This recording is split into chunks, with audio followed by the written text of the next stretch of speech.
We're going to look at component number 3 now. So it's the acrylic rectangle with the rounded edges. It's going to have the school slogan on there, the Carpe Diem, and it's got your initials. You're going to use a POSCA pen, black POSCA pen, and you're going to go over all the text and all of the engraving. When you're using the POSCA pen, it's important that you just aim for the engraving. The engraved surface is scratched. The non-engraved surface is shiny.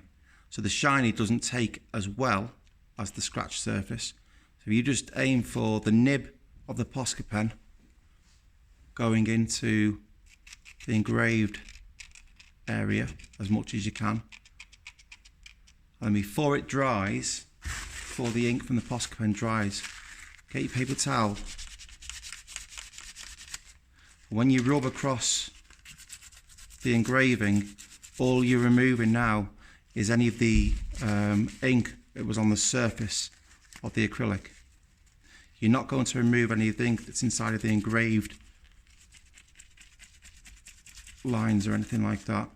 You'll then do the Carpe Diem. There's a line across there. Once it's looking nice and neat, make sure that you do get all of the ink off the surface of the acrylic. It does look scruffy if you don't. If you leave bits of black smudging, it looks messy, and you may lose a few marks for accuracy and communication. So the next thing we're going to look at now, after removing all the ink, we're going to look at the strip heater. That's the main tool that we're going to be looking at now. It's on off. There's a light there to say you've got power. The light isn't to say that there's heat coming off the element on the top there. So you have to turn the dial to full. You know, you can just switch it on, it goes low, 1, 2, 3, 4, and full. Just leave it on full. It's going to take a minute to warm up. So whilst it's warming up, just show you the jig. We're going to use this jig here. It's had a mitre cut there, or a beveled edge, 45 degrees. Once you've heated up your acrylic, you're going to insert the acrylic into the jig up to the black line. The black line is 30mm up that we did on 2D design. So you've designed it a few weeks ago in the IT suite. You designed it on 2D design, so that was your CAD. The laser cutter is the CAM, the computer aided manufacture. The laser cutter has cut out your work for you, and then you're now going to shape, you're going to form, and you're going to create that component number 3. So if we look on the top of the strip heater now, you'll see that glowing element, very hot. Never touch this top surface to see if it's hot. You don't need to see if it's hot by touching it. You can see if it's hot by looking at it. If it's glowing red or orange, it's hot. So you do not put your fingers anywhere near that top surface. So what we're going to do here, as you can see, this bridge here is too high. So I'm going to move that down a little bit.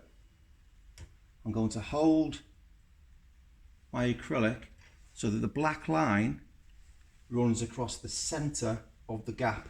So if I see that gap, a black line on the acrylic goes across the center of the gap. I'm going to hold it there for 10 seconds. I'm going to then rotate the side to that side. I can still see the black line. Hold it there upside down for another 10 seconds, making sure the black line is still in the center of the gap there. 10 seconds, back over for another 10 seconds. And you'll do that 10 seconds each side. You'll notice it will start lifting.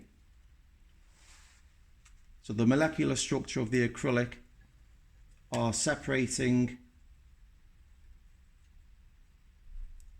and causing the acrylic to change its shape, change its properties. So if I can wobble that now It's flexible now. So I'm going to put one end inside the jig up to the black line. I'm going to lift up the acrylic, push it back onto the chamfer, bring it back.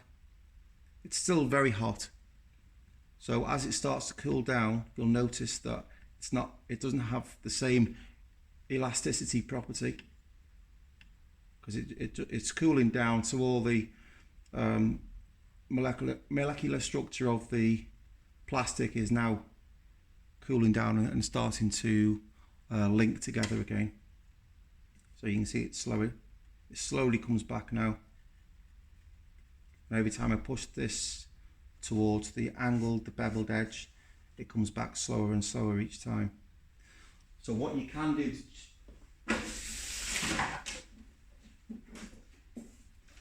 you can use the tri-square, or the engineer's square I should say. Use the engineer's square to check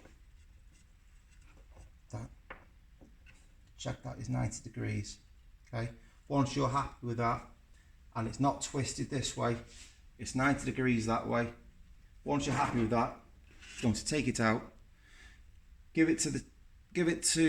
or just put it in the group's storage box for component 3, and then move on to your next step. Okay, thank you for watching.